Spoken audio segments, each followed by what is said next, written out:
எல்லாருமே பெரும்பாலான மக்கள் சொன்னது நீங்கள் ஒரு ஒரு ஒரு பார்வை இருந்தது. தமிழக வெற்றி கழகத்திற்கு வந்து அந்த அரசியல் அனுபவம் வந்து சிறிது கம்மியாக தான் இருந்ததுன்னா, எங்கள் பொதுச் செயலாளர் ஆனந்த் அவர்களுக்கு ஏற்கனவே அவர் எம்எல்ஏவாக இருந்திருக்காரு, 30 வருஷம் தலைவர் கூட ட்ராவல் பண்ணியிருக்காரு. அவர் இருந்தாலும் இன்னும் அடுத்த கட்டத்தில் வந்து இன்னும் அரசியல் அனுபவம் மிக்க லீடர் இல்லைங்கிறது பலரோட பார்வையாக இருந்தது. அதை நான் மறுக்கலை. இந்த சூழ்நிலையில் வந்து அண்ணன் திரு செங்கோட்டையன் அவர்கள் வந்திருப்பது வந்து ஒரு பெரிய பலமாக தான் நாங்கள் பார்க்குறோம். அவரோட அரசியல் அனுபவம், அவரோட திட்டமிடல், அவர் தேர்தல் பரப்புரைக்கான அவரோட பிளானிங் எல்லாமே எங்களுக்கு கட்சிக்கு ஒரு பெரிய பலமாக இருக்கும்.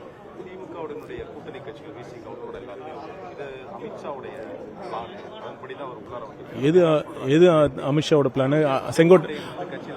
அதாவது இது எனக்கு வந்து பெரிய ஆச்சரியமாவே இல்லை. ஏன்னா அவங்க தமிழக வெற்றி கழகம் ஆரம்பிச்சதே பிஜேபியோட பிளான் தானே சொல்லிட்டு இருந்தாங்க.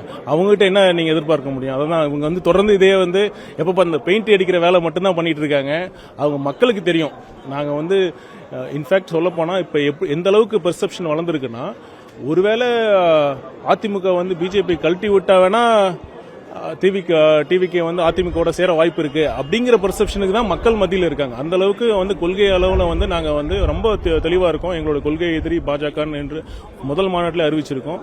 அதனால இவங்க சொல்ற வந்து ஒரு பெயிண்ட் அடிக்கிற வேலைலாம் கண்டிப்பா எடுபடாது.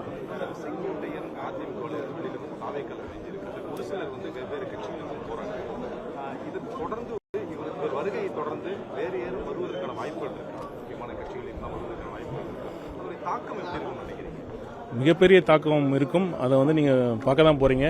இந்த இணைப்பு பற்றி உங்களுக்கு அடுத்தடுத்த செய்திகள் வரும். இது கொங்கு ரீஜன் மட்டும் இல்ல, தமிழகம் முழுவதும் பெரிய தாக்கத்தை ஏற்படுத்தும். அதற்கேற்றவாறு நிகழ்வுகள் அரங்கேறும். என்ன புயல் வந்தா பாதிப்பு வரும்ல, அது மாதிரி ஆரஞ்சு அலர்ட் வந்தா ஓரளவுக்கு பாதிப்பு இருக்கும். ரெட் அலர்ட்னா கடுமையான பாதிப்பு இருக்கும். அந்த மாதிரி இப்பதான் ஆரம்பிச்சிருக்கு, இன்னும் இருக்கும். தேர்தலில் தான் முடியும் அது.